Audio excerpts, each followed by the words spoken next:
നമസ്കാരം. വിനോദ കേരളം സഞ്ചാര കേരളം പരിപാടിയിലേക്ക് സ്വാഗതം. കേരളത്തിലെ ഉത്തരവാദിത്ത ടൂറിസം മിഷന്റെ കീഴിലുള്ള വൈവിധ്യങ്ങളായ പ്രകൃതി രമണീയ പ്രദേശങ്ങളും സംസ്കാരങ്ങളും ചരിത്ര താളുകളും തേടിയുള്ള യാത്രയിലാണ് ഞാൻ. എൻ്റെ ഈ യാത്രയിൽ ഞാൻ നിങ്ങളെയും കൂടെ കൊണ്ടുപോവുകയാണ്. നമുക്ക് ഒരുമിച്ച് ഈ യാത്ര തുടരാം. കഴിഞ്ഞ 2 എപ്പിസോഡുകളായി നമ്മൾ മട്ടാഞ്ചേരിയിലും ഫോർട്ട് കൊച്ചിയിലുമൊക്കെ കറങ്ങി നടക്കുകയാണല്ലോ. ഇന്നത്തെ പുതിയ എപ്പിസോഡിൽ നമുക്ക് കുറച്ച് ക്ഷേത്രങ്ങൾ സന്ദർശിച്ചാലോ. നമ്മൾ ഇപ്പോൾ നിൽക്കുന്നത് എറണാകുളം ജില്ലയിലെ ശ്രീ പൂർണ്ണത്രയേശ ക്ഷേത്രത്തിലാണ്.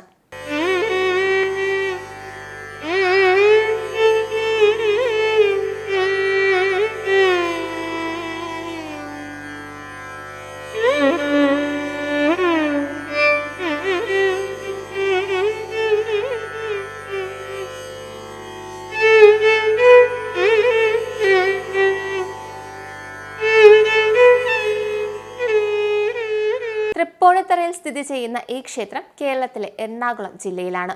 ഈ ക്ഷേത്രം തീർത്ഥാടകരെയും കലാപ്രേമികളെയും ഒരുപോലെ ആകർഷിക്കുന്നു. ഈ ക്ഷേത്രത്തിലെ 8 ദിവസം നീണ്ടു നിൽക്കുന്ന വാർഷിക ഉത്സവമാണ് വൃശ്ചിക ഉത്സവം. ദേവന്റെ എഴുന്നള്ളിപ്പ് എന്ന എഴുന്നള്ളിപ്പാണ് ഈ ഉത്സവത്തിന്റെ ഏറ്റവും ആകർഷകമായ കാഴ്ച. 15 രത്നങ്ങൾ ധരിച്ച് ആനകൾ ദേവനെ അനുഗമിക്കുന്നു. ഒപ്പം ഊർജ്ജസ്വലമായ പഞ്ചാരി മേളവും.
നമ്മൾ പോകാൻ പോകുന്നത് തിരുവൈരാണിക്കുളം ക്ഷേത്രത്തിലാണ്. എറണാകുളം ജില്ലയിൽ സ്ഥിതി ചെയ്യുന്ന ഈ പുരാതന ക്ഷേത്രം ശിവനും പാർവതി ദേവിക്കും സമർപ്പിച്ചിരിക്കുന്നു. അതുല്യമായ ആചാരങ്ങൾക്കും പാരമ്പര്യങ്ങൾക്കും പേരുകേട്ടതാണ് ഇവിടം. ക്ഷേത്രത്തിൽ ഒരു ശ്രീകോവിലുണ്ട്. അവിടെ നിങ്ങൾക്ക് ഒരു വ്യാളിയുടെ തടി കൊത്തുപണികൾ കാണാൻ കഴിയും. നമസ്കാര മണ്ഡപത്തിന്റെ മേൽക്കൂരയിൽ ദേവ അസുര യുദ്ധങ്ങളുടെയും ദേവോത്സവങ്ങളുടെ പരമ്പരയുടെയും നവഗ്രഹങ്ങളുടെ ചിത്രങ്ങളും നിങ്ങൾക്ക് കാണാൻ കഴിയും.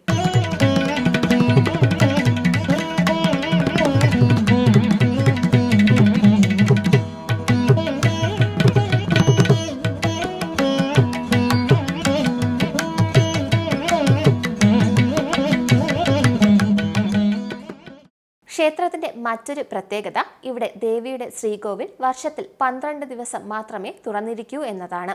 എല്ലാ വർഷവും മലയാള മാസമായ ധനുമാസത്തിലെ തിരുവാതിര നാളിൽ, അതായത് ഡിസംബർ മധ്യം മുതൽ ജനുവരി വരെയാണ് നട തുറപ്പ് മഹോത്സവം നടക്കുന്നത്.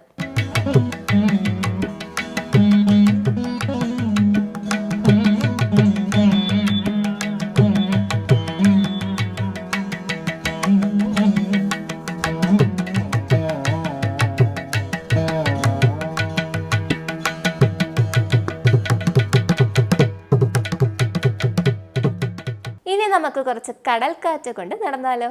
ഇനി നമുക്ക് മറൈൻ ഡ്രൈവിലേക്ക് പോകാം.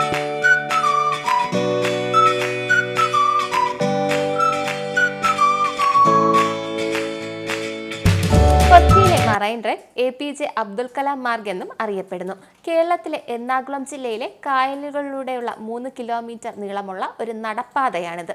ഹൈക്കോടതി ജംഗ്ഷനിൽ നിന്ന് രാജേന്ദ്ര മൈതാനത്തേക്ക് ആരംഭിച്ച് കായലുകളുടെയും കൊച്ചി തുറമുഖത്തിന്റെയും മനോഹരമായ കാഴ്ച ഇത് പ്രദാനം ചെയ്യുന്നു. കൊച്ചിയുടെ ഊർജ്ജസ്വലമായ ഒരു കേന്ദ്രമായ ഇവിടെ നിരവധി ഷോപ്പിംഗ് മാളുകൾ, അമ്പരച്ചുംബികൾ, ഭക്ഷണശാലകൾ, വിനോദ ഓപ്ഷനുകൾ എന്നിവയുണ്ട്.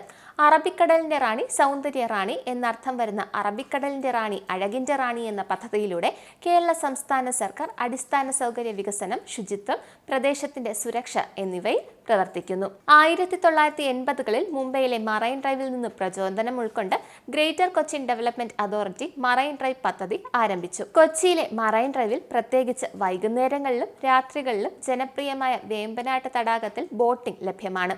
കൊച്ചിയുടെ കായൽ പര്യവേക്ഷണം ചെയ്യാൻ സ്പീഡ് ബോട്ടുകൾ, മോട്ടോർ ബോട്ടുകൾ, ഹൗസ് ബോട്ടുകൾ അല്ലെങ്കിൽ ആഡംബര ക്രൂയിസുകൾ എന്നിങ്ങനെ വ്യത്യസ്ത ബോട്ടുകൾ നിങ്ങൾക്ക് തിരഞ്ഞെടുക്കാം. മറൈൻ ഡ്രൈവിൽ 3 പാലങ്ങളുണ്ട്. റെയിൻബോ പാലം, ചൈനീസ് ഫിഷിംഗ് നെറ്റ് പാലം, ഹൗസ് ബോട്ട് പാലം.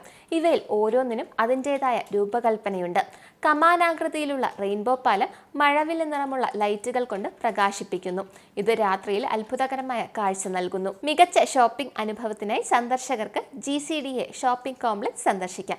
കൂടാതെ പ്രാദേശിക കേരള ഭക്ഷണ വിഭവങ്ങൾ മുതൽ കോണ്ടിനെന്റൽ വിഭവങ്ങൾ വരെയുള്ള വിവിധ ഭക്ഷണ ഓപ്ഷനുകൾ ഇവിടെയുണ്ട്.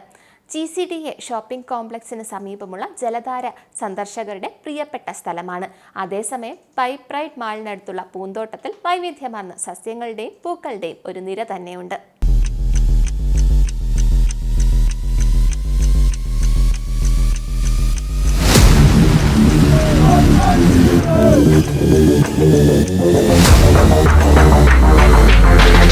വിനോദ കേരളം, സഞ്ചാര കേരളം പരിപാടിയുടെ ഇന്നത്തെ എപ്പിസോഡ് ഇവിടെ പൂർണ്ണമാകുന്നു.